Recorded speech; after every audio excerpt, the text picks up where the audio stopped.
Everyone, welcome to Grid Live Pre-Race, NASCAR Preview, and INDYCAR. We have a lot going on with Sonoma Wine Country for NASCAR. Some drivers might be whining about another road course, but we'll talk about that later. INDYCAR Doubleheader, great opportunity for Team Penske. Can they capitalize? McLaughlin has a tough road ahead of himself. I'm Joe Samaniego. With me, we have Matthew Bro from the Grid Network TV, Tanner Smith, editor of Pit Box Press, Jonathan Fields from the Racing Experts. Gentlemen, welcome. How are you all enjoying the race weekend so far? Pretty good. Man, it's good. Yeah, three-wide finish yesterday in Arca West. That was cool. We had some great finishes. Miles Rowe making some big history today as well, too. A lot to talk about throughout the race weekend with the wrap-up and encore, but we got some pre-race coverage. And a big thank you to Colin the Show, Mark, Rob, David, and Matthew for investing in us throughout 2025. You too can invest in us through Patreon, link in the video description. Also, YouTube Super Chat, buy me a coffee, share your questions and opinions with us on the air right here on Grid Network. Subscribe, hit that bell icon. Of course, Grid Network TV across social media. Very busy week with the big news about Christian Horner leaving Red Bull. We now are seeing reports of rumors of Toto Wolff, Max Verstappen maybe meeting up. Their planes being spotted, working the flights. So it's going to be really interesting to see where everything's going. And already in the chat, we have been greetings from Sonoma team. Hard at work with Brock this weekend, but looking forward for being back for Encore Tuesday. And that is a good reminder to all our viewers. Grid Encore's on Tuesday. Won't be Monday this week, but Tuesday this week, as Ben is on the West Coast for his annual trip covering NASCAR. Of course, first part of qualifying has just gotten done right now. Dan Swartz currently third. We're going to be following everybody and updating as qualifying proceeds on, but the one driver everybody's watching, his teammate, the heavy favorite to win at Sonoma, Shane Van Gisbergen, going for a second consecutive win of 2025 and third of the year. But this is very different from Mexico City, where first time for everybody, you had a little bit of rain. Shane Van Gisbergen loves that kind of situation. And then the Chicago track, well, he got 4 wins out of the 5 races held there. That's becoming what some people have suggested, Shane Van Gisbergen Autodromo right there at Chicago. But Sonoma is different. They've been racing Cup Series here since 1989 after Riverside went away. But we only have 3 past winners in this field: Kyle Larson, Dan Suarez, and Kyle Busch. Now, Suarez already with his group third, so he's in a good spot. Second group just getting underway with 19 minutes remaining. And a lot of these things have the notes, but they just don't have drivers that have won here. So, Jonathan, starting with you, will Sonoma be truly a race to see where SVG is with the field on the track that the teams have the notes and the drivers have more experience at? Definitely. You know, you look at a race like Watkins Glen last year where Chris Buescher battled SVG pretty closely, you know, and some of the other drivers in the field were close with SVG. I think it's definitely a race for that. Or even earlier this season with Coda, where the final laps, it didn't come down to SVG. It came down to Kyle Busch, Christopher Bell, William Byron, you know, other drivers, Tyler Reddick, you know, other drivers like, you know, Chase Elliott as well, I think will be in the mix. One guy as well, Michael McDowell, who really showed strength last week at Chicago. Looked like he was probably going to win the race, if not for that incident, or at least contend with SVG for the win. So this is going to be a good weekend, I think, for some of the regulars and for some of the guys who are looking for a win to get into the playoffs. Because Kyle Busch, you know, I would look for him to be strong. He's been strong on the road courses. We won't talk about Mexico City, and he really needs to get a win. So him and McDowell, but SVG might spoil that. We'll just have to see. Yeah, absolutely. And it's funny. I think SVG's proven he's beatable, but the drivers aren't showing that he is, it seems like. I know it's just when he gets out there, I truly don't believe there's been another road course. You can't even say he's a ringer because he's just so good, and he's proven, I mean, he's had a lot more success than a lot of the guys that have come over to race from other higher series, whether it was Formula One, whether it was IndyCar, Supercar, so on and so forth. He's shown the most success, and I think he's tied for, well, now he has the most cup wins all time by a foreign-born driver, or an international driver, for a better terminology. And it's just, and he has been here only 2 years full-time, only one in cup. He's already got 2 wins. Yeah, so he's definitely the favorite, but he is beatable. And I think the rest of the road course races, to be honest with you guys, he can be, because at the Roval in Xfinity, he didn't win. Watkins Glen, I was in person. Buescher took it to him, and SVG doesn't make a lot of mistakes, but he did on those final couple laps.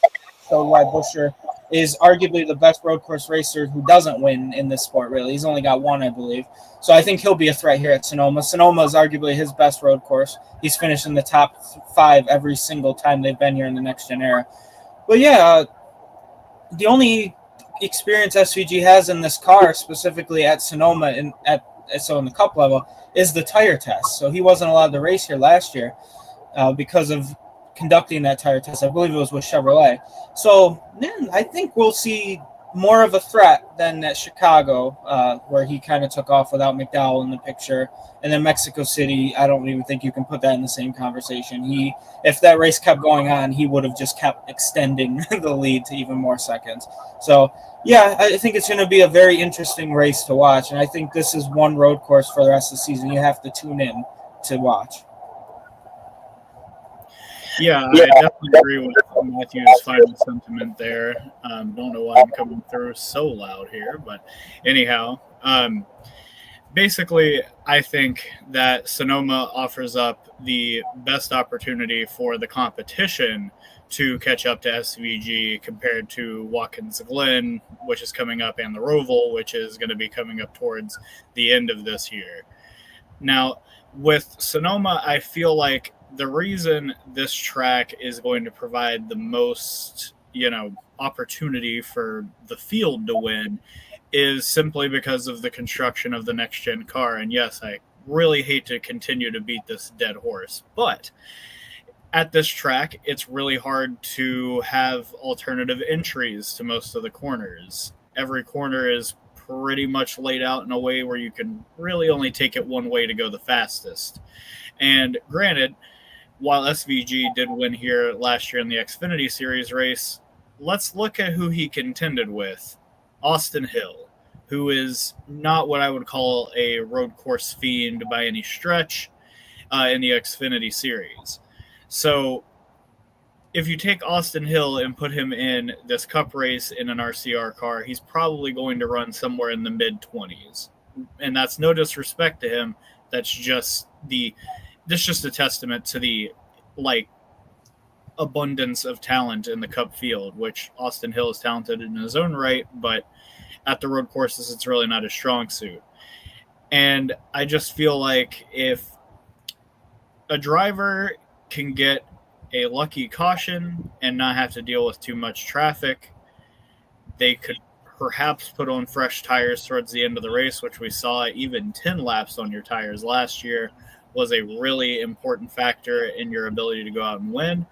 I feel like if a driver gets a lucky caution towards the end of the race while SVG has older tires on towards the end, it's really anybody's guess who's going to win at that rate. So while SVG definitely should be the favorite, I do think that given a lot of the drivers' experience with this particular track in Sonoma will certainly play a factor in making this one of the more unpredictable races leading up into the regular season finale at Daytona next month.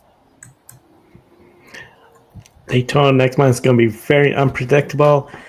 Overall, when it comes to Shane Van Gisbergen at this track, really, I think he's going to just have one of those races where he gets a good fast laps, he'll pull away the cautions, the strategy, and especially with stage 1, stage 2, maybe not so much, but stage 1, if you pit to get the track position, but just enough stay out and you're in the back, that could play chaos and may ruin your race. So it's going to be really interesting to see how this all plays out for Shane Van Gisbergen. And of course, if he does get this win, 3 out of the last 5 races, a race win. That is 15 playoff points. Of course, 5 playoff points are awarded to the race winner, but you still get at least 1 playoff point if you win stage 1, or stage 2. When both, you get 2 stage points. So out of milks, you're going to gain 3 on anybody if somebody else wins those 2 stages. We know the road courses. When you're in, the bonus the teams receive for getting into the playoff, a 3-win season for Shane Van Gisbergen, Trackhouse Racing, which will be up to 4 if you count Ross Chastain. That will be a significant year. And in fact, one of the interesting things, if Shane Van Gisbergen gets the 3rd win, he will surpass William Byron, who has won with the playoff points, because William Byron sitting at 12 playoff points. Shane Van Gisbergen will surpass him and potentially tie Christopher Bell if Christopher Bell scores no stay-off points through stage wins today. And this is something I'm surprised we're not hearing more people talk about. He will tie Tony Stewart and Jimmy Johnson for the most wins by a rookie, 3 wins. Each of those drives their respective rookie season. So we know all the talk about Shane Van Gisbergen is just good at the road courses, but when you're in and the controversy and people saying this is part of NASCAR, deal with it. And some people saying this just seems odd. But overall, has the move to hire Shane Van Gisbergen been a success? Or would it be deemed a success determining on how the playoff goes for that 88 team? And we can't judge the season yet. I'm starting with you, Matthew. I don't know how you can argue that hiring SVG full-time wasn't the smartest free agency decision at the Cup level. And it's just, I know he's the worst in the points, besides like maybe someone like Riley Herbst coming to the Cup level, and Noah Gragson as well is behind him. But when you go out of your way to sign a driver who is the favorite to win at 6 races, like the overwhelming favorite, it's not like Kyle Larson's usually a favorite, but it might be very close with, say, a Bell, say a Hamlin, say a Byron. But when Shane Van Gisbergen's the favorite, it's not even remotely close. I think he's in his own like stratosphere. Even looking at the Xfinity odds, I just wanted to check, because we talk about the DraftKings odds and stuff. The Xfinity race, Shane Van Gisbergen is minus 200 to win. You know how insane that is in NASCAR to be a minus odds to win a race? And he's minus 1,600 to come in the top 5. That's like if your favorite baseball team's up 8-0 in the 9th inning. That's how they almost guarantee he's going to finish in the top 5 at the Xfinity level. So I think it was a very, very smart decision to hire him when he's almost guaranteed 3 to 4 regular season wins at this point, 2 to 3 more or less. And when's the last time a rookie has come into the NASCAR Cup Series level where you say, oh, I know this guy's going to win at least one race? It's been quite a while, I think. You know, a lot of notable guys like coming up through the ranks like Chase Elliott, William Byron, Christopher Bell. They didn't get it done for quite a while. So I think Shane Van Gisbergen, I know obviously young kids versus one of the most successful drivers in the history of road course motorsports. But yeah, I think it was a huge success. And regardless of how he does in the playoffs, the amount of money that team continues to bring in by having a international driver's face of the team, really, even though now he's not the worst in points because he passed Suarez. So Suarez obviously won't be with the team next year anyway. But yeah, it's crazy. I don't think you can judge his playoff success. I don't think he's probably not going to make it out of the round of 12 or the round of 16. But if he does, he's a legitimate threat for the round of 8 if he can win. I think is it the final race? Is the Roval in the round of 12? Right, it's the last race. It's the final race, yeah. So crap, if he gets through his favorite track at Darlington and really has 4 other guys have a bad thing, and he has all these playoff points he can bank on, SVG can really make the round of 8. So they're making a lot more money anyway, so we're going to see what happens. But that's my long point about that. As I said last week, I'm going to need to see him get a top 10 on a traditional oval before I take him seriously as a playoff contender. And I apparently raised some eyebrows down under because of that comment last week, and I apologize.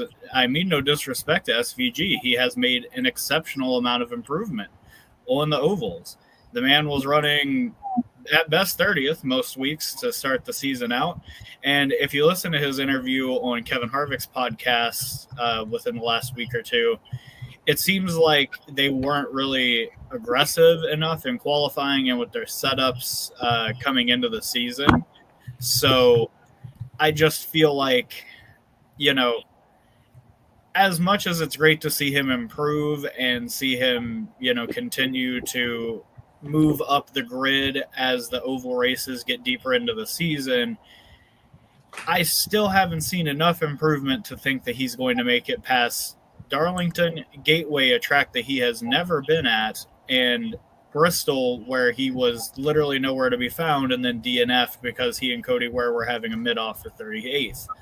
So, with all that in mind, I do think that SVG and his move to the 88 team is absolutely an unquestionable success.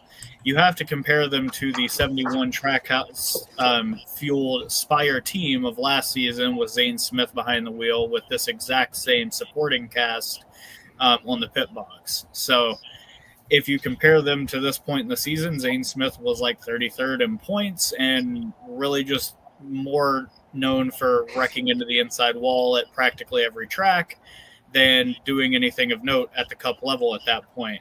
And again, not to knock Zane, I understand that team was completely brand new last year, and that's part of why those struggles happened, but that's just what the results showed us. Now, you compare that to SVG, we have 2 wins for him, solidly in the playoffs, finally breached the top 30 in points, which is great. But again, while the season is still a success to get this team even to 16th in points, you still have to consider that most of NASCAR's schedule is on ovals. And until he starts showing some real flashes of brilliance on ovals, I'm not even saying winning races, I'm saying top 15s and top 10s, until we start seeing him do that consistently, I'm not going to take him seriously as a championship threat. And I'm sorry if that offends some of you, but that's just how I see it. Yeah, you're not offending anybody. You're just speaking the truth, really, honestly. Like, you look at how SVG's been doing, and we've been applauding, how he's finished, top 20, top 15 in these races on ovals. And honestly, like, to be in the playoffs and to advance in the playoffs, you got to be a guy who's going to be up there, contending for top 5s and contending for wins, at some point in the season. And again, like Tanner said, that's no knock on SVG's talent. It's just, it's a progression. He is doing some great things, I think, where he is at with his oval racing, because these guys out here have been racing, the 35 other full-time guys have been out here racing ovals for decades, ever since they were, just wee little kids, and in this style of racing. And so for SVG to come in and have to catch up on all of that and to be able to absorb all that and try to make a run at the playoffs, not on wins, even though he has gotten wins, like, trying to get the most points possible to fall back on. Obviously, he doesn't need that now. But it's pretty remarkable to see what he's doing, to see him stack up with some of the best. And you mentioned the points. So right now, SVG he is 27th in points. He's 308 points. He's ahead of Riley Herbst in 35th by 82 points. They were tied for a good portion of the season. He's about 135 points behind Bubba Wallace at the cut line. Way behind his teammate Ross Chastain, but ahead of Daniel Suarez. It's pretty remarkable to see what he's done, and he's only going to get better. I mean, we saw it with guys like Marcos Ambrose back in 2008, 2009, up until 11, 12, where, Ambrose came in great on the road courses, and then eventually he got better and better on the ovals. He won a pole, for, I believe it was the 2012 Coca-Cola 600. He won the pole for the 2012 Michigan race. He set one of the fastest laps in NASCAR Cup Series modern history. So, I mean, SVG is going to get there. It's going to take some time, but it's a great decision on Trackhouse's part to really take advantage of what he has now. And also, too, I want to make note, as it stands, if the playoffs started today, SVG would be ranked 7th with 2011 points. Right now, Larson would start with 2031, and the lowest one would be 1996 for Chris Buescher. So, and then you look at the cut line, of course, it's 2006 for Barry. So, I mean, SVG has a 5-point advantage. it's not really looking good for him to advance, to be honest, as it stands. Even if he gets a few more playoff points, I still don't think it's going to be good. But again, it's really just about making the playoffs more than anything. Making the playoffs is the big thing. 2 minutes and 40 seconds remaining in this qualifying group. Shane Van Gisbergen with a 1 minute, 14-second lap. The only other driver with a 1 minute, 14-second lap right now is Ryan Briscoe. Byron, everyone else in the 1 minute, 15 seconds. Chase Elliott right now is in 11th, so he may not be going into that next group. And of course, Chase Elliott, some folks will remember he was in those Amazon Prime commercials taking off his sunglasses saying that someone said road courses. Well, Sonoma is not exactly one of those road courses that has been favorable for him. I will say he did. Best finish for Chase Elliott, second place 2021, and out of the 8 starts, only 2 finishes outside the top 20. So it's not like he's done poorly here, but it just seems like, especially with this generation car, he hasn't done a whole lot lately on the road courses. Jonathan, do you think Chase Elliott has his chance to win even if he does not make, if still he doesn't make the top 10 in this group? Yeah, and also just as we're talking here, SVG just ran a lap of 74.594 seconds, so he is putting the heat on, about 0.3 faster than Chase Briscoe there. So, surprise, SVG wins another pole on a road course. But anyways, going back to Chase Elliott there, looking at the practice sheet here, I mean, Chase ran 15th quickest. Of course, practice sheet is a little skewed with some of the qualifying laps and whatnot, but still, I mean, you look at it, 15th quickest. Looking right now, he is 13th on the qualifying chart, probably going to line up somewhere around there. And then he was 10th for the 10-lap average. Now, that was like later in the run, so it looks like if you're going to kind of weigh it out, this kind of reads like a day where Chase Elliott's going to start 15th or so, and then he's going to be one of the guys who's really going to be able to pass cars as the run goes on, as tires wear. This is what Chase Elliott's really good at, almost like what he did at Martinsville. So I don't think he's going to be like a serious threat for the win, but I think he's going to be a guy that will contend for a top 5 and could maybe have a chance once it gets down to the end of it, and maybe there's like a late restart or maybe a good strategy call by Alan Gustafson or something. But from what I'm seeing right now, and as qualifying officially wraps up here, SVG on the pole, Briscoe in second, and Chase Elliott in 13th.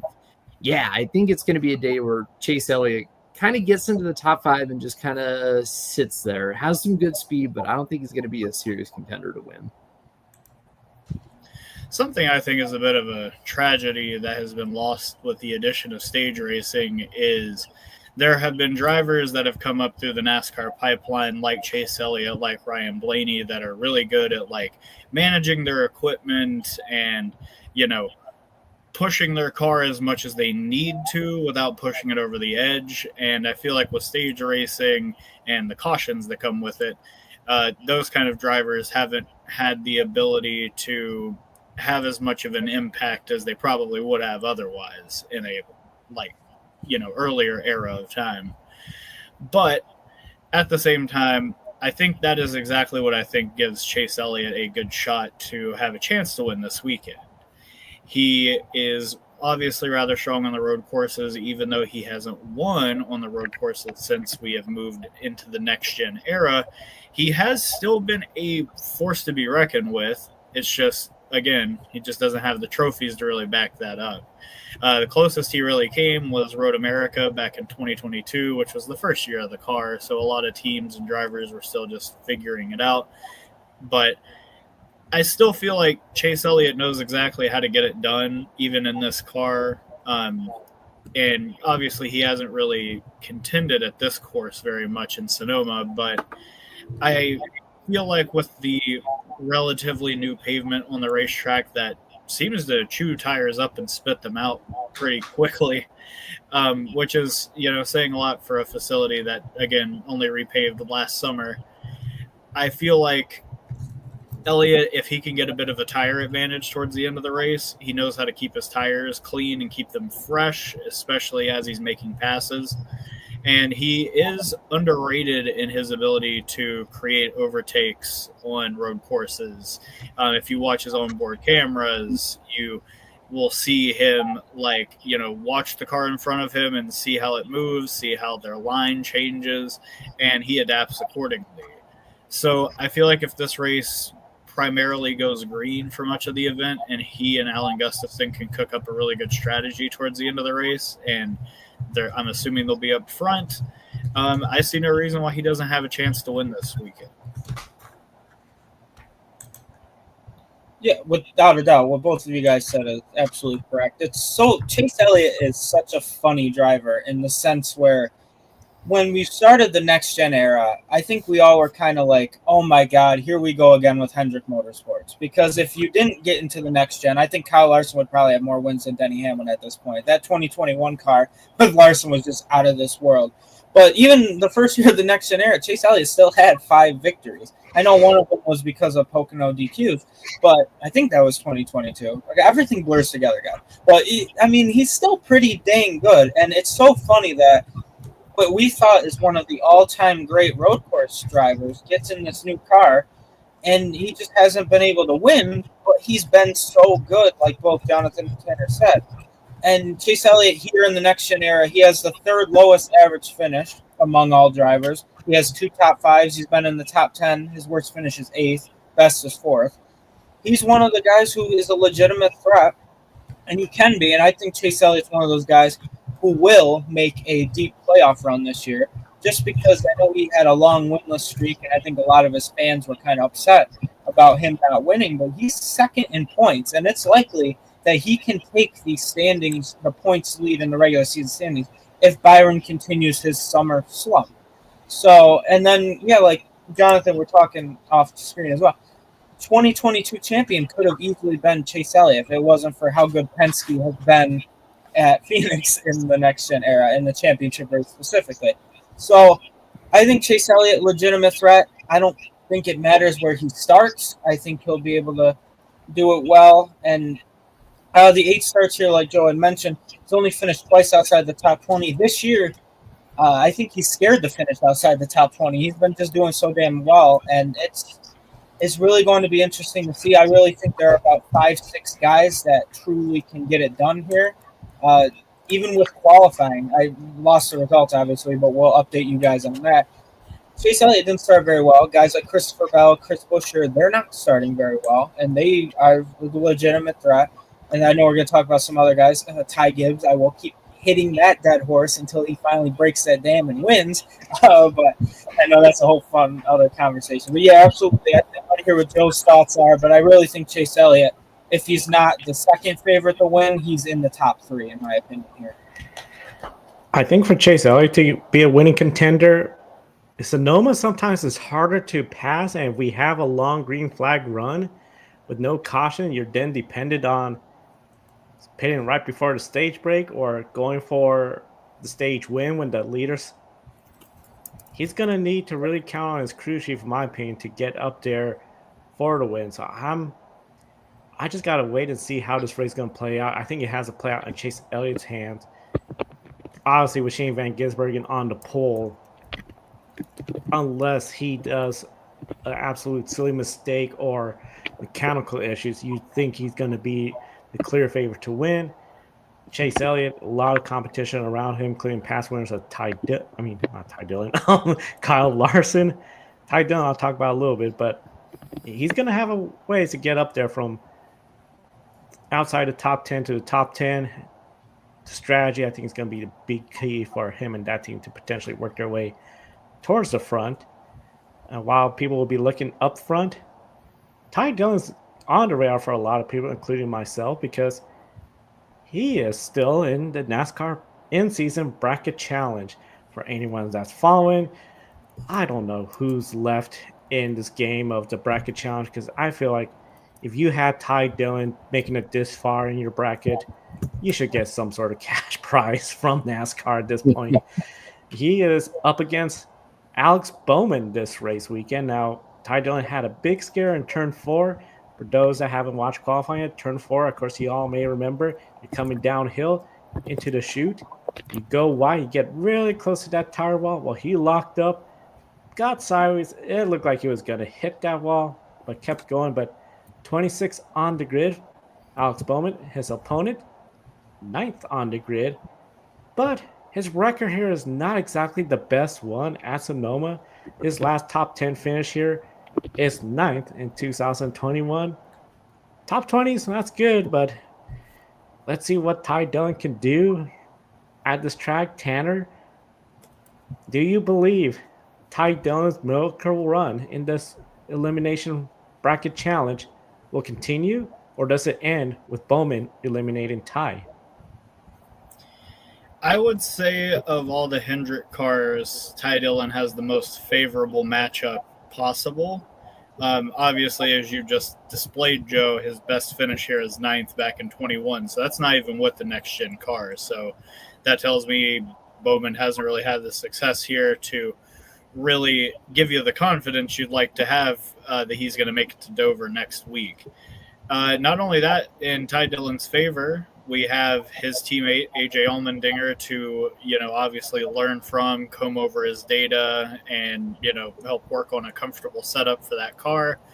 Not only that, I don't feel like Ty Dillon's going to be going out for stage points, which Alex Bowman, who is in a playoff spot right now because of points, he might be out there going for points in the first 2 stages to help bolster his playoff chances at this point, because I don't think this weekend is going to be a winning opportunity for that 48 team. So with that in mind, if the 10 team decides to try to get ahead of the 48 and continue to progress in this bracket challenge, and they pit before the end of the second stage, I think that they'll have a real shot to knock the 48 off and continue as the 32nd seed to continue to move through this tournament, which, considering the guys that he's had to go up against thus far, is really a testament to something, I'm sure. It's just that Atlanta and Chicago are very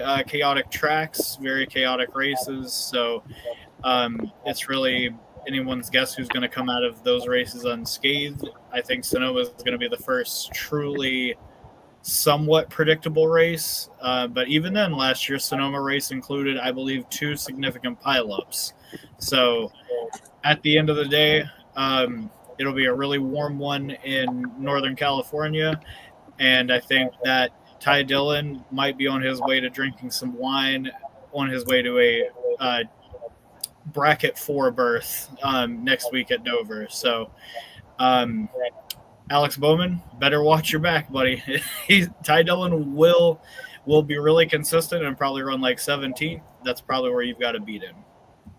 I've really enjoyed watching Ty Dillon in this tournament, especially with the clapbacks that he's been coming up with. I mean, last week with Brad Keselowski, and then with Denny, it's really fun. And it really shows how this tournament, it may not be, it might get some flack for this, but we have a lot of favorites who have been eliminated. It might not be the best at rewarding some of the favorites, but it's kind of a fun tournament to say, hey, these guys who you don't normally see out in front, they're moving forward and moving toward a big prize, and it adds some intrigue. It allows some of the drivers to really express their personalities that we otherwise would not get. I mean, namely Ty Dillon. Do I think his run is going to continue? I think it's going to be tough this weekend. Like Tanner mentioned, I think Sonoma will be more of a predictable race, but also like Tanner mentioned, with some of those guys who are trying to go for the stage points, you got guys like Bubba Wallace, Alex Bowman, Ryan Preece, and others who are going for those stage points. They're going to be mired back in traffic after stage 1 or so if they choose to go with that strategy, which is going to create an interesting mix of drivers who don't necessarily have the best speed or the best setup, and a mix of drivers who have the speed, have the setups, and are trying to get to the front, which we've seen before has created some different incidents and different things that really shuffles up the order of the race. So could something like that happen to Bowman? Possibly, it could possibly happen. Could Ty Dillon get some good track position and get ahead of Bowman? Definitely, I think so.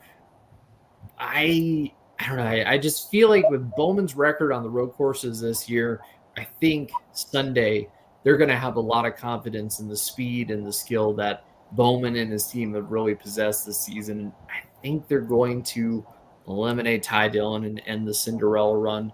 But who knows? Looking at the practice sheet, I mean, Alex Bowman was scrolling down at 21st, and Ty Dillon was 23rd. So it's going to be close. I think it's going to be closer than people think. Yeah, for Ty Dillon, as long as he finishes better than 15th or 16th, because that's the only places Bowman has finished at Sonoma. I know Tanner just put that in chat, but I was looking it up too. And I honestly don't know. Excuse my language. I'm going to say HELL here. But, I don't know what the hell's going on in this bracket challenge, because it's just the amount of stuff going on.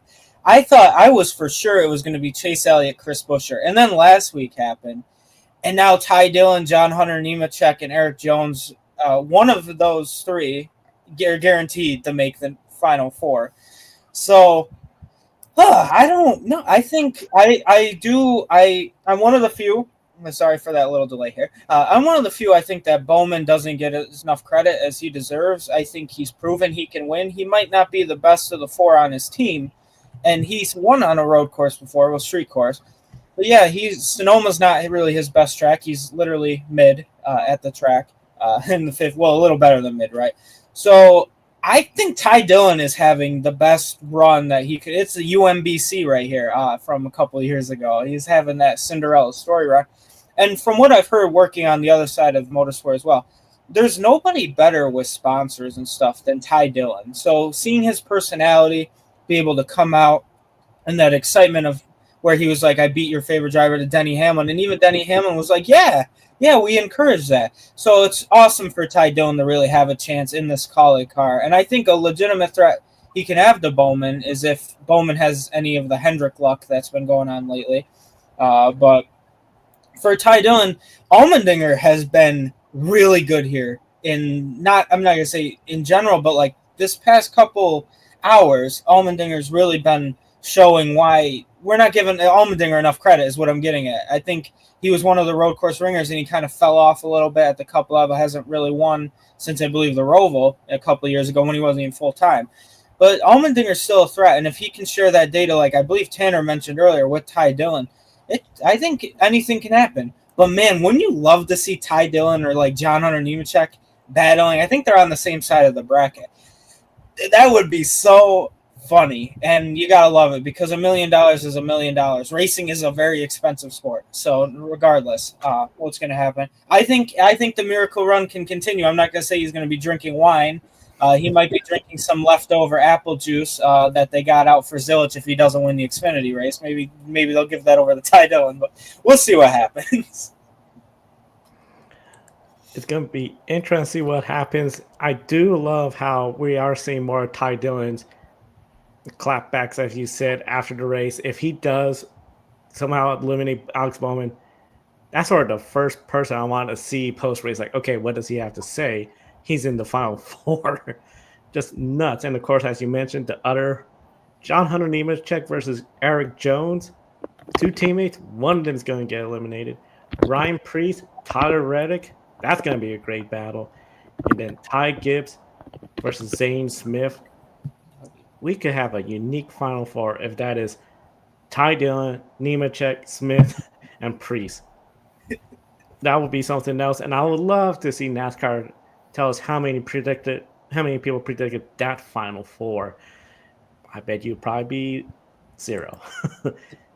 Let's check the chat room. Been a little bit. Amber, one of our regulars, SVG, my pick for pick a winner. She also then asked, should the end-season tournament winner get a playoff spot? That's a good question. I got to say no. If Ty Dillon wins this and gets into playoffs from that, I'm thinking, hold on. This is too far. Gentlemen, your thoughts on that? Tanner, you want to take this one? Tanner, start. I want to hear his thoughts. Yeah. Unless he's... Should the in-season tournament winner get a playoff spot? Sure. Why not? I don't know. The system is silly as it is. Like, why not? Like, as I mentioned on the Gay Racing podcast in my period earlier this year, it's just like putting overalls on Mickey. Like, why not? Like, we've already got the ears, we've got the nose, we've got the we got all of that. Why not just throw on the overalls and call him Mickey? Like, it's fine.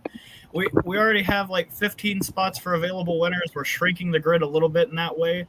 And the best part is someone that's already won and already in the playoffs could take that spot up anyway. So we'd still just have 16. So I just say, why not? No, I don't think we should. I'm gonna cut right through what Tanner's saying. I love it. I love the Mickey Mouse. I like all this. I like the whoo-hoo. Everybody's got to do that now. That's a requirement of the show. Find a way to weave it in. But anyways, no, I don't think so. Like, this in-season tournament, like I mentioned, is a fun way to add some storylines and add some intrigue to the races. But I don't think we need to give the in-season tournament winner a playoff spot. No. I will say this to both of your answers. One, my Central New York accent won't let me make that sound that both of you guys made. It will come out very messed up, and I'm not going to try. But I think, in addition to the $1 million, I think a playoff point would be cool. Reward them for that. But yeah, the winning you're in, applying to that would not really be the best thing. I love Amber's question, though. I think that is a absolutely great question, and I hope NASCAR doesn't see it, Amber, because they will consider it. So I think a playoff point is a good idea. But yeah, because could you imagine, like, no offense to someone like Ty Dillon, who's 32nd in points, but I think the $1 million will be good for that team and himself personally. I don't think the playoff spot will be very fair. Because then we're going to have a year. It would kind of be like Harrison Burton making the playoffs last year. It happens. But yeah, I think a playoff point, maybe 2. I don't know how they'd figure that out, but I think that would be a fun. I guess kind of taking both your answers and putting in the one. I agree. And a friendly reminder, Mickey, Mouse, going to be involved with Formula One. So I don't know, maybe they could get Bugs Bunny or something for NASCAR then if they really need somebody else. Also in the chat room, Rod Brown, SVG, first time here in a Cup car, by the way. That is very true. Going for 2 in a row. And, of course, he won in the Xfinity Series race last year. He's in the Xfinity Series race this year with Quad Pro as a sponsor, so he might win again later today. Then we got Michael. Welcome, Michael. If you're brand new, subscribe to us. Now, you guys, how long do you think it will be a lot? I don't feel I see another Mexico coming. Remember, he shouldn't be pulling away. I guess I'm referring to how Shane Van Gisbergen just pulled away from the field, and then he follows up with, you guys saying it's going to be close racing. What's SVG? I mean, I think it depends on the circumstances of the race. Like, it wasn't a close race in Mexico because his closest competition got buried in 9th on the restart.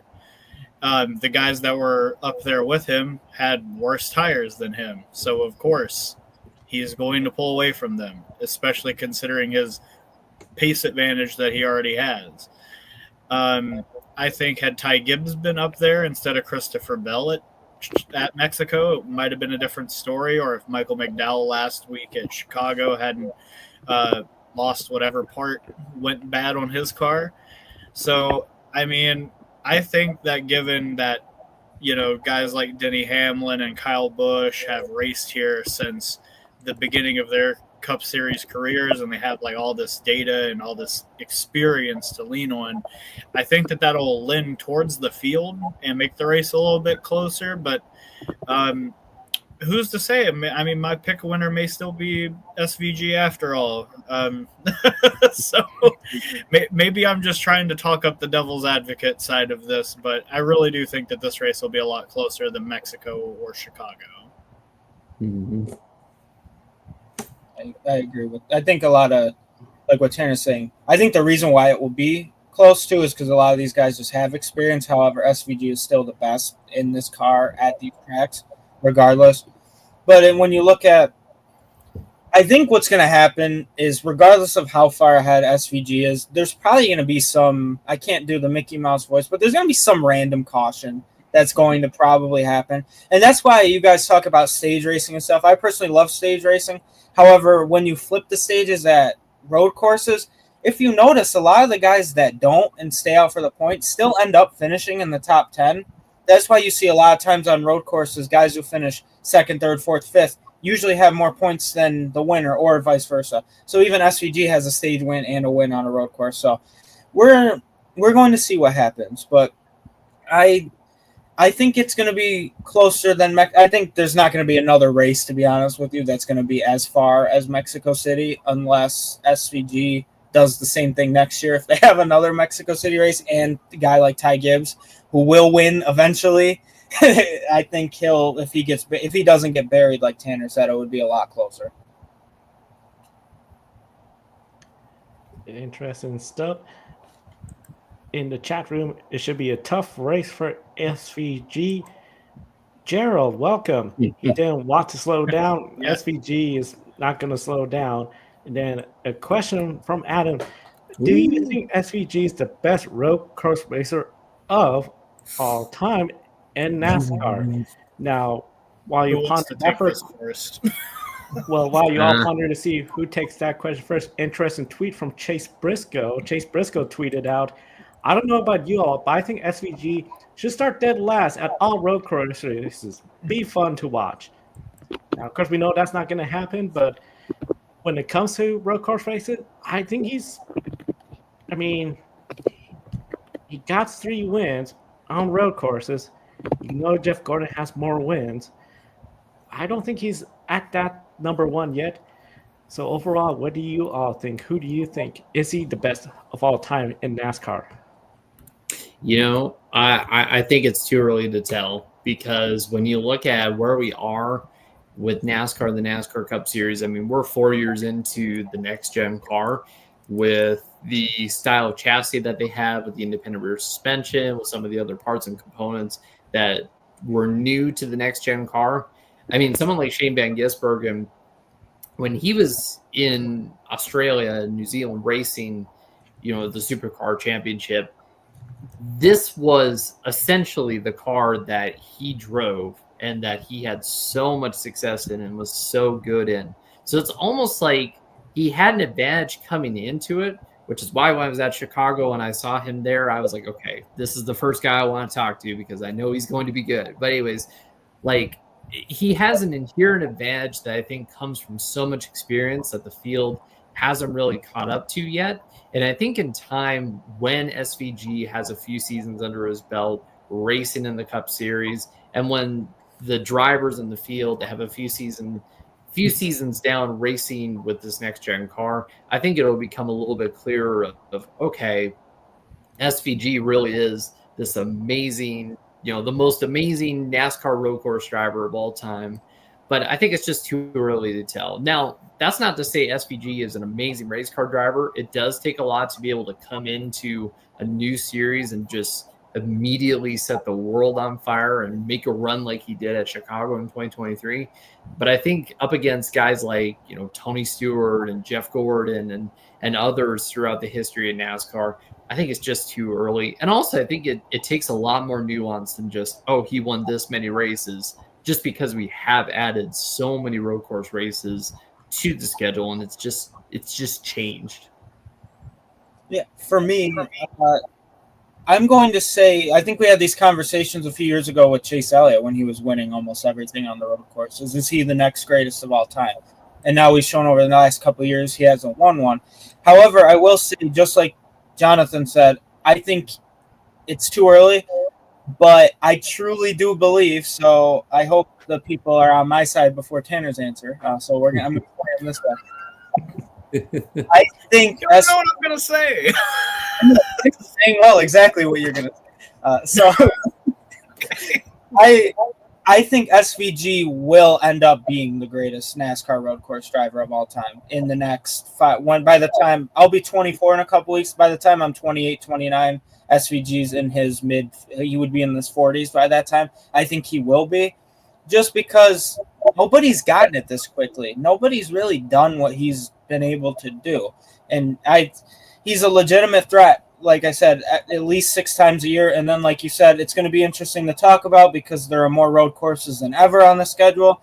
That's kind of like with drivers winning and, say, Formula One, they keep adding races. So the amount of wins that these guys have, is there not an asterisk next to it? But you know what I mean? It's like the times have changed, really. So, yeah, I think he will end up being the greatest. He's already, I'd argue, the greatest international NASCAR driver. And no offense to Juan Pablo Montoya, who I think's on Mount Rushmore of motorsport.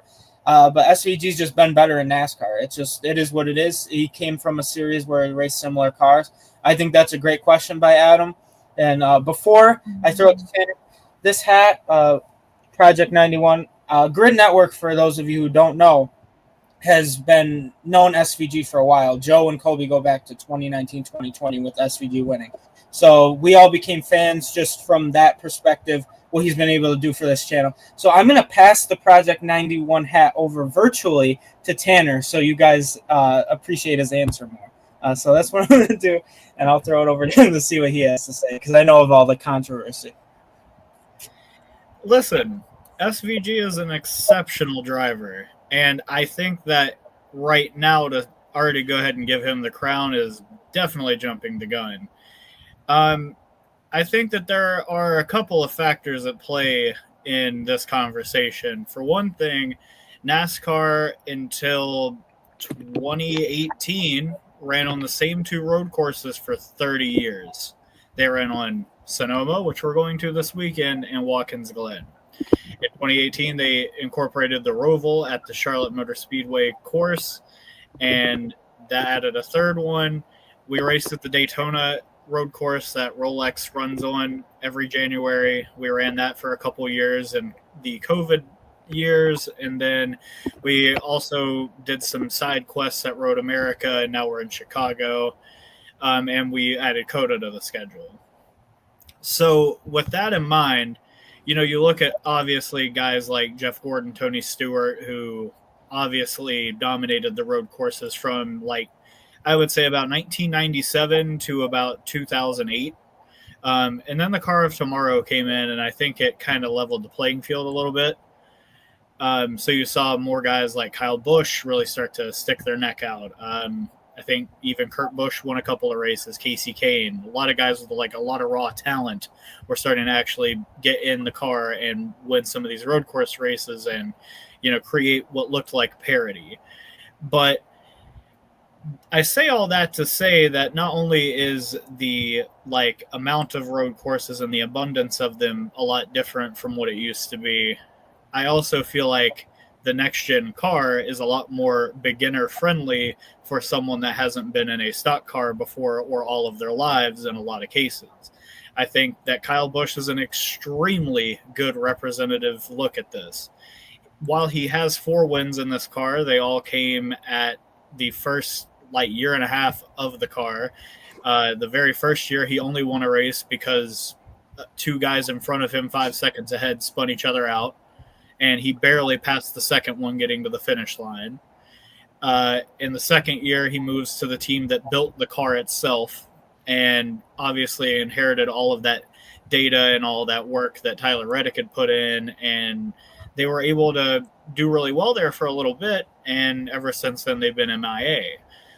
So with that in mind, when you have drivers that have dealt with the old way that cars were built for 15, 20 years, or even 5 to 10 years, and someone like Ryan Blaney who went winless in the first year of the next gen car, I feel like this car has just shown how much more beginner friendly it is compared to the cars of the past.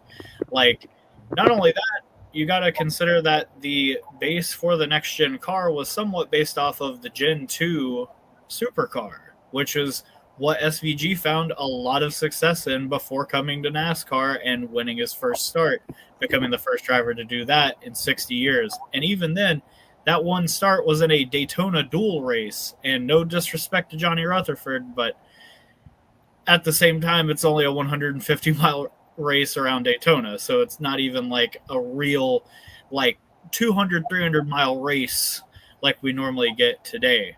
So I think that SVG definitely, if he can continue this level of performance, this level of precision at these road courses, he could absolutely come for that crown within maybe 2 or 3 years.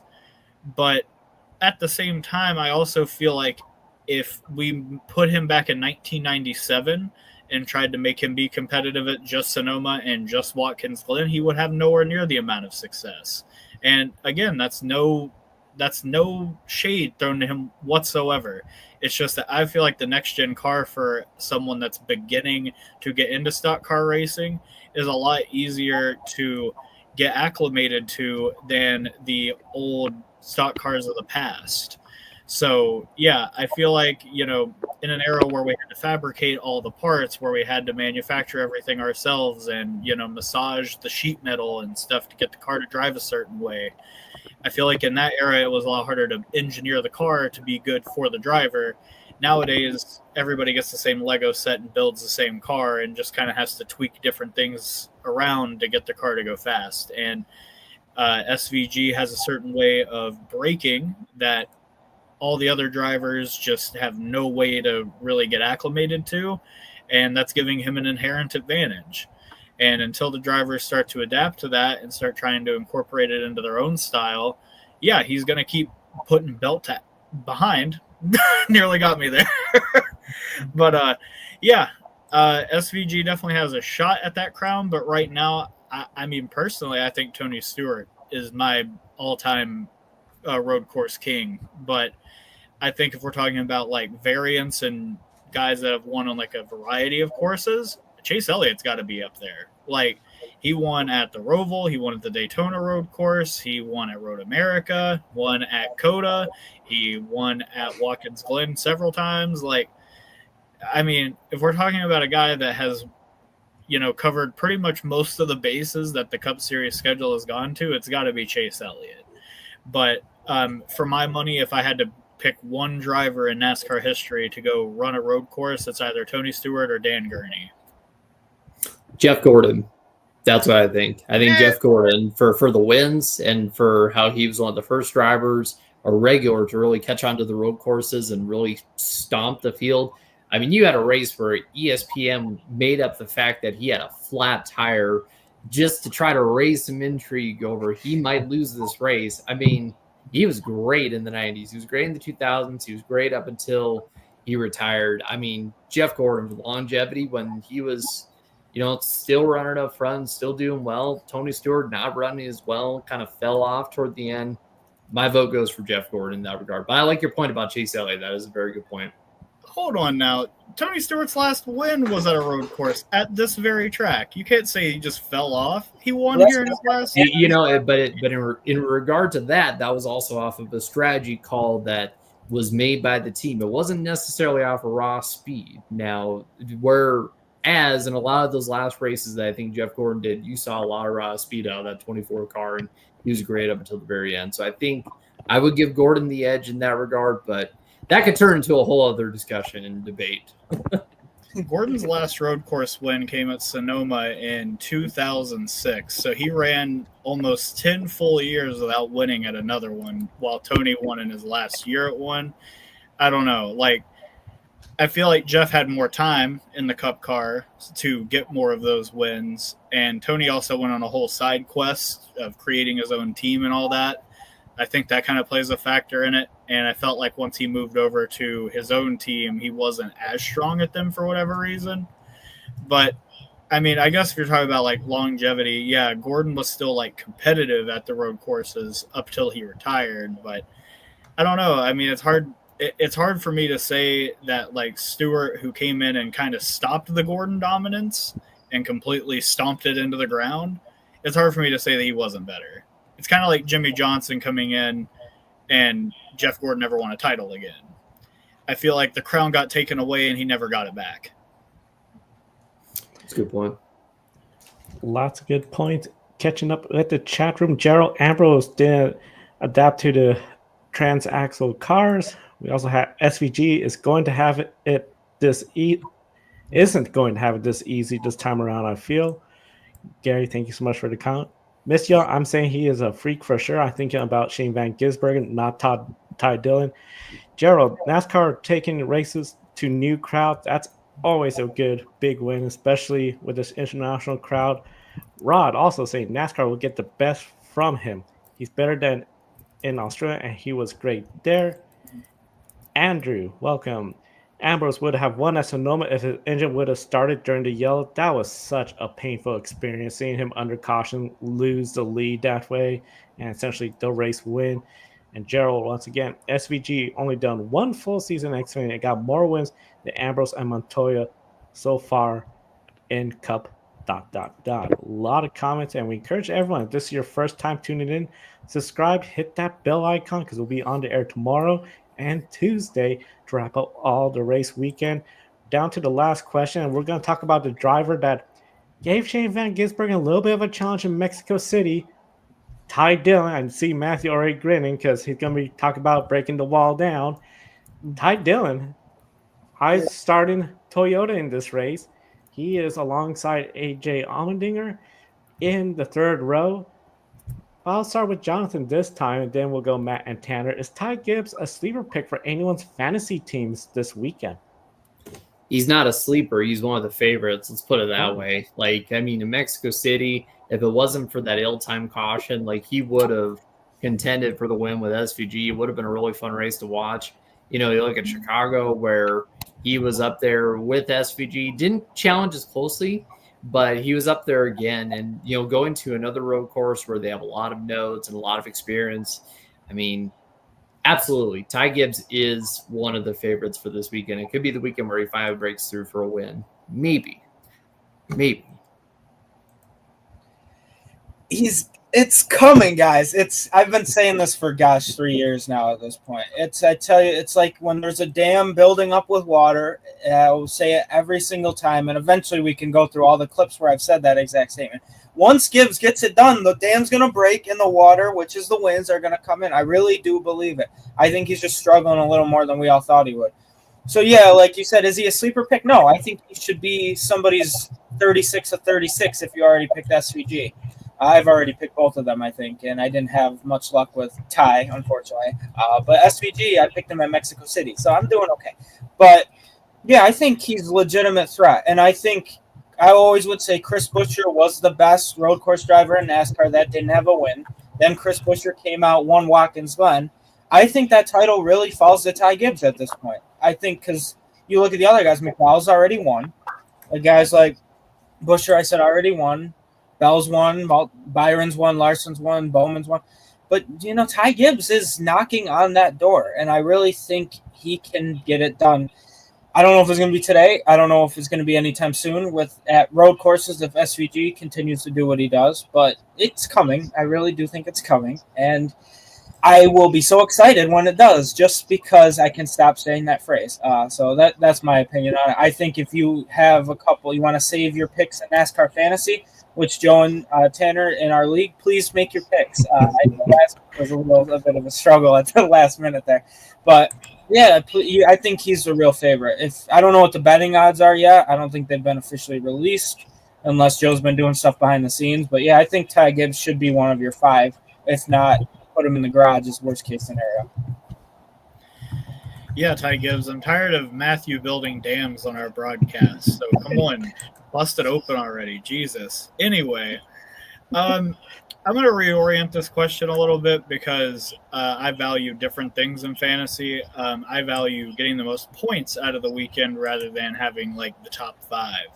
And at road courses in NASCAR, unfortunately, because of stage cautions and where they fall and things like that, you don't really have the ability to pick people that are also going to finish top 5 and also going to get you stage points. So as far as my fantasy lineup's concerned, I'm probably going to lean away from Ty Gibbs because I think he's going to go for the win. I think that he certainly has a chance to contend tomorrow, but at the same time, I could also see what happened in Mexico happening to him again, where he burns his equipment up too fast and slinks back in the final bit of the race. It kind of just depends on how this final stage tomorrow plays out. If he's able to, kind of learn from the mistakes of Mexico and pit kind of with SVG and just follow him throughout the day, I think that he'll have a strong chance to get a top 5. But if he and Tyler Allen go on their own and squander another race, I really wouldn't be surprised to see that. But as far as like my fantasy lineup is concerned, I think that looking at the Penske cars is probably the best way to go about road course racing and NASCAR fantasy. They always stay out and they always get the points. So definitely look for them. But as far as a 36 for 36 pick, I really wouldn't be surprised to see Ty Gibbs get you a lot of points. So like I said, I think a lot of it's going to be circumstantial tomorrow. But if Ty Gibbs can keep his nose clean and find mostly clean track ahead of him, I would like to see a duel between him and SVG kind of break out tomorrow because, yeah, the end of Mexico, like the last 25, 30 laps was just belt to behind. It'll be interesting to see how Ty Gibbs does. I know Adam in the chat room says Ty Gibbs will win this year. It's coming. The question is, when does it happen? And of course, we'll do pick a winner in a little bit, but before we switch to pick a winner, NTT IndyCar Series at Iowa Speedway. Qualifying was done earlier today. Of course, everything yesterday was canceled due to, if you've seen the images, a tornado nearby the track. Usually that's not a good idea to try to hold track activities, so the weather prevented all that. So today qualifying was underway. Josef Newgarden on the pole for tonight with Alex Palou on the pole for tomorrow. Connor Daly on the outside of row 1 for tonight's race, while Felix Rosenqvist is starting second for tomorrow. But one of the big stories, Scott McLaughlin started his first green flag lap, lost control in turn 1, smacked the outside wall. He is starting dead last for both races because in the NTT IndyCar, when you have a doubleheader like at Iowa, your first lap, that's for race 1 tonight. Second lap, that's for race 2 tomorrow. Since Scott McLaughlin put in no laps, he's starting last for both races. His struggles at Penske continues. Jonathan, do you agree with this format and McLaughlin going from last? What can he do? I look at Scott McLaughlin. I think he is very capable of, coming from the back to the front. He's really improved with his oval racing here in IndyCar. He's still not on the same level as, like his teammate Josef Newgarden or something like that. But I definitely think that, yeah, he's good. Great equipment, great driver. He's going to be capable of doing something. I'm not so sure. And that mostly stems from Pato Ward talking about how he did a whole Firestone tire test here earlier this year. And we came into this weekend and didn't listen to him at all. And we have a tire that doesn't show any sign of degradation, especially with this new pavement.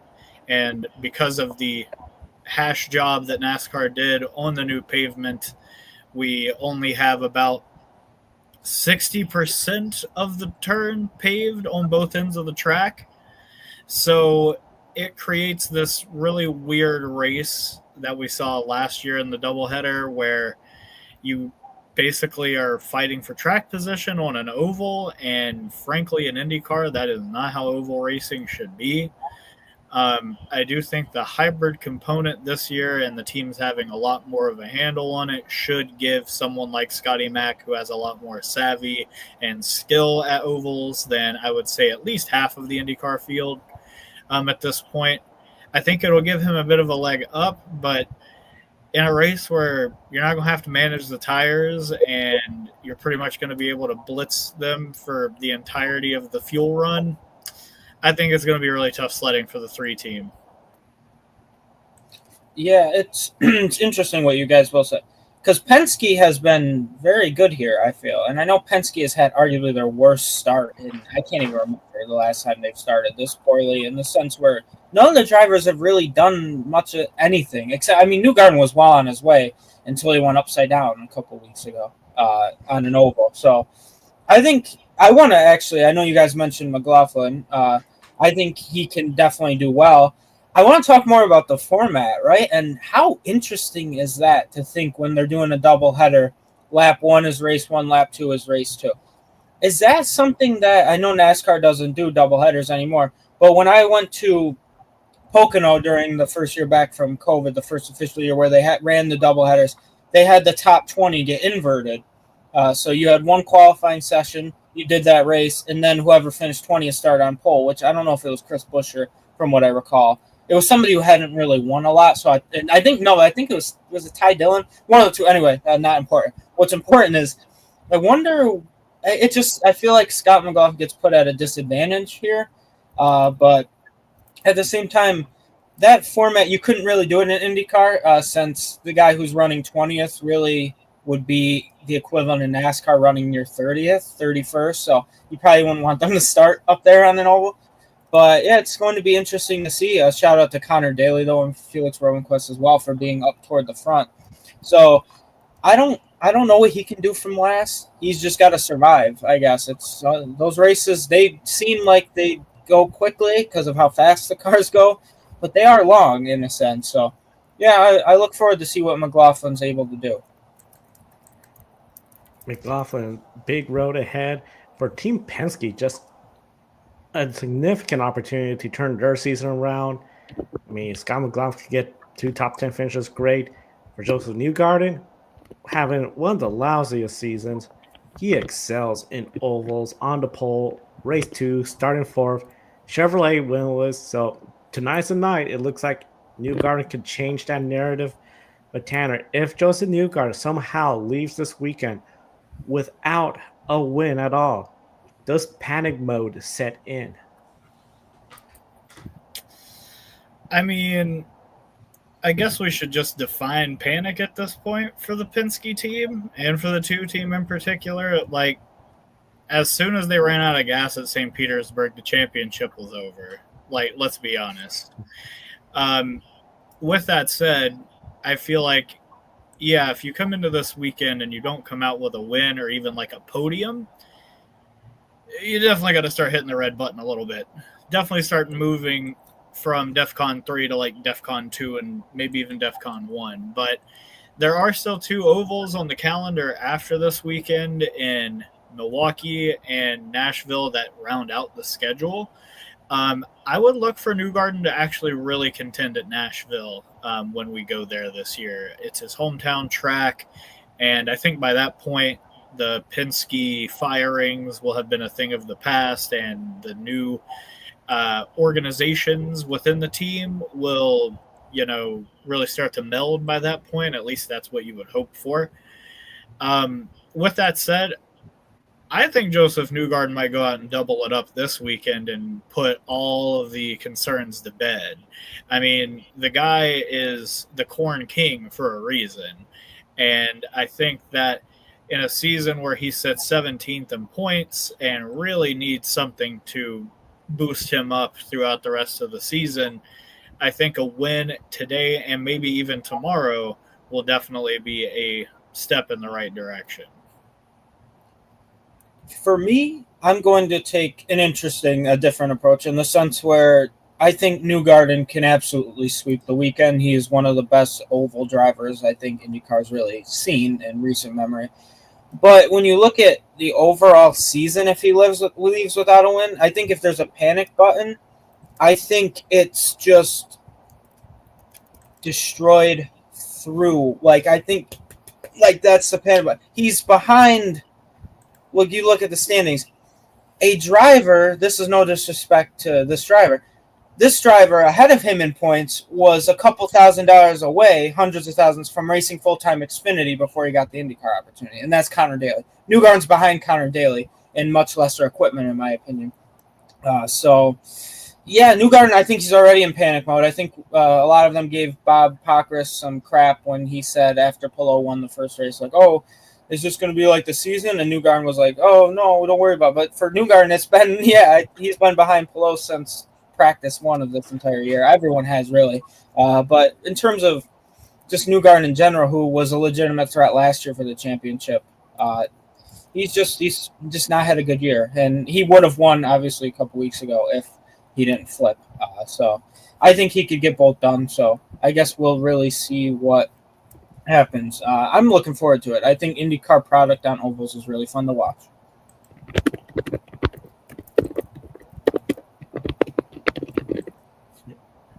Jonathan, your take on it?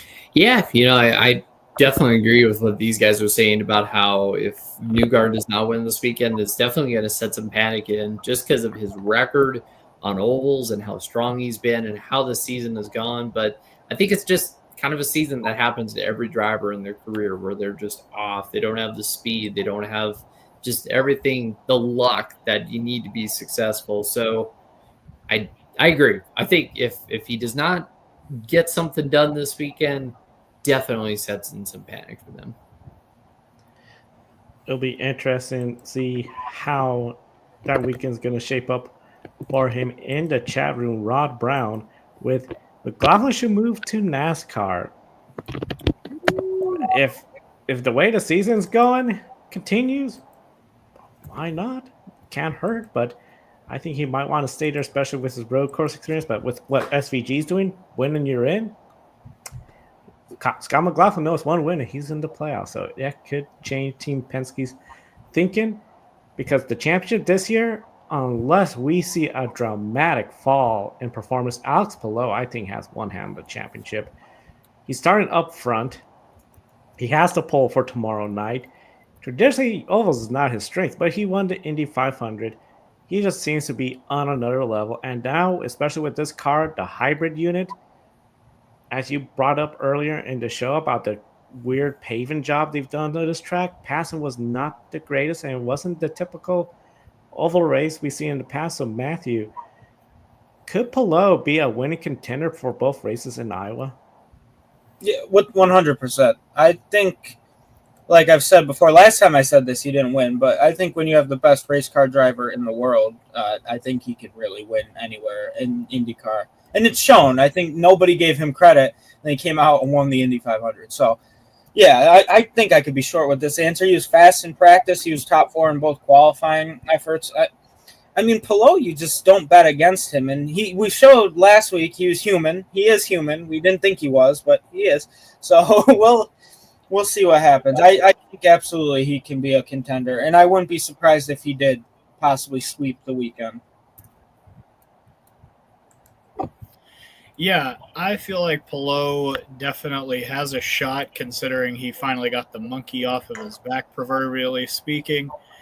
With all that said, I definitely don't think he's winning tonight. I think you're going to have to rip the corn crown out of Josef Newgarden's hands if you want to win tonight, especially with him starting on pole. But if we're looking here at Palou's more recent results here at Iowa, obviously he did get the second last year, which was easily his best result here. He's got 1, 2, 3, 4, 5. Okay, he's got 3 top 10s in 8 starts, which isn't too shabby, but at the same time, there is also last year where he wrecked himself on the front straightaway for no good reason. So, it's really hard to tell with how this track is currently laid out with the new pavement, but I think it's entirely possible he could go out and win race 2 from the pole, but tonight that's not happening. I fully believe that. Yeah, Palou definitely, such a talented driver right now on the peak of his prime and everything that he has going on. I think he'll definitely be a contender for good finish today, but like these guys have said, there's just other drivers who I think are really just so strong right now that are also at that peak. It's going to be interesting to watch. It's going to be competitive. A competitive NTT IndyCar season, a competitive race weekend ahead. And of course, IndyCar, NASCAR. We also have MotoGP, Formula E going on as well. A busy weekend for the Grid Network, and for everyone brand new still tuning into us. This is our favorite game. For some people, might be their least favorite game, depending on where you are on the leaderboard. It's time for Pick a Winner. This is the scores coming into the weekend. So we have not updated the score after Marc Marquez won race 1. Formula E, their first race is done. So Kobe has a 1-point lead over Matthew Bro. Matt White gained a little ground, so he's only 4 points away from the lead. Tanner, you're in fourth right there. Jonathan, right now in 14th place. We got plenty of races to talk about to make our picks. And of course, for everyone new, the little dog in 10th place. Kiska, every time Mark Marquez wins, she scores a point. Our Grid Network office dog. You can read her profile and everyone's on the Grid Network profile on gridnetworktv.com. So encourage everyone in the chat room, comment with who you think is going to win the race. Here's page number 2. So that way you could get yourself on the leaderboard. This is your first time. Jonathan, starting with you for the NASCAR Cup Series at Sonoma. Who do you see winning the Cup Series race at Sonoma? Ooh, all right. We talked about him. We were talking all about him.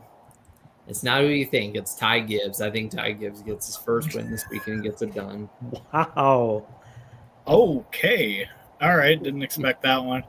I'm going with the initials, man. SVG. As I said last week in our Chicago pre-race, it was basically the SVG pre-race show, and that's pretty much what today became as well. So I'm going with the Kiwi tomorrow. Yeah, for me, I would, as much I tried to get away from Kobe and I blew that lead. So I'm going to probably say, as much as I want to say Ty Gibbs, I'm just going to go with this one, this guy right here, just because, so that's why I picked for NASCAR, Shane Van Gisbergen, or scalable vector graphics.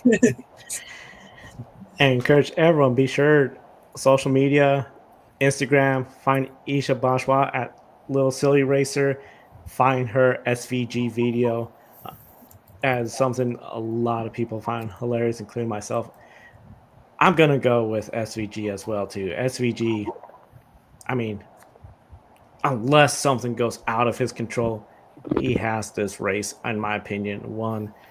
But now we go to IndyCar. 2 races, tonight, tomorrow, nighttime, daytime, earlier in the day, later in the day. Jonathan, who wins race 1 and then race 2? So give me Josef Newgarden for race number 1 and Connor Daly for race number 2. I'm going with the Corn King for both races, Josef Newgarden. Doubleheader, double W. I'm trying to just mimic Kobe at this point, but because obviously even more. But I'm gonna go Newgarden race 1, but I'm gonna go a little different route. I'm gonna go Palou race 2. It's easy to go Newgarden, Palou. I just think the jinx is gonna occur and something. I don't see Josef Newgarden win tonight. If I'm gonna make a guess, though, I'm gonna go with a driver that is in a Chevy Power, going to bring the win. I'm going Pato O'Ward, race 1. Race 2, I think it's going to be a Honda, a driver that won an oval last year, surprise. I'm going with Colton Herta. I think we're going to have more new winners to the list of IndyCar winners this year. So now that's IndyCar. Now we come to MotoGP in Germany for the German Grand Prix. Jonathan, starting with you, who's going to win the MotoGP Grand Prix? And just remind everyone, Marc Marquez won the sprint race. Oh, Kiska, you're so wise. Marc Marquez, you got to go. Can't. Yep. MM93. It's Marc Marquez all day. Yeah, the guy, that one, who's on the job. I mean, it's if he doesn't win, it's actually more shocking. So yeah, Marc Marquez. Yeah, I'm going with Marc Marquez as well too. I mean, it's just ridiculous how dominant he has been in MotoGP. We encourage everyone, share your pick a winner picks. Let's go through some of them. Pick a winner from Adam, SVG in Sonoma, Newgarden race 1, Pato O'Ward race 2, Mitch Evans, Formula E race 2. Gentlemen, do we have Formula E picks yet, or do we need more time for that? We need qualifying first. Qualifying sounds good. Yeah. Marc Marquez, German Grand Prix, and then Supercar race 3 in Townsville, Brock Feeney. I think I might go with Brock Feeney for race 3. Gentlemen, do we think Brock Feeney as well, or?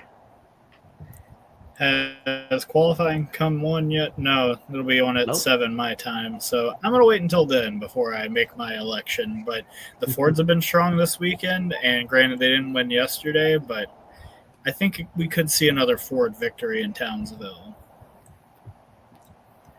I'm thinking Fords all the way. And, of course, for everyone playing Pick a Winner for the first time, you have up till the green flag drops or lights out to share your picks on Pick a Winner. And, of course, use the hashtag Pick a Winner on Instagram, Twitter, now X, Blue Sky.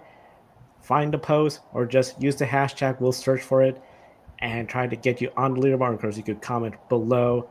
Grid Network TV across social media and our website, gridnetworktv.com. I know Matthew will be following the Cup Series race for his article. We got a couple articles from Tanner as well, too. And, of course, encourage everyone to visit the Pitbox Press and, of course, the racing experts. Jonathan always posting content as well on the website. And link to everyone's websites, their biography on gridnetworktv.com. Of course, all this made possible thanks to our Patreon investors, Colin Shell, Mark, Robin, David, Matthew. You can invest in the Grid Network through Patreon. Link in the video description, and we'll thank you when we go on the air for investing in us, because that just means the world to us that you're investing to help us get to more tracks and keep improving our coverage. Reminder, tomorrow, Grid Life wrap-up, approximately 90 minutes after NASCAR. Then we go Monday, no Motor Monday, but we'll have Motor Tuesday with Grid Encore. Wednesday, Grid Tonight. Any news, especially with the Max Verstappen watch going on right now, we'll update it. And then, of course, we'll do it all over again next race weekend. For Tanner, Jonathan, Matt, I'm Joe. Thank you for watching today's program. We'll see you next time, and enjoy the races.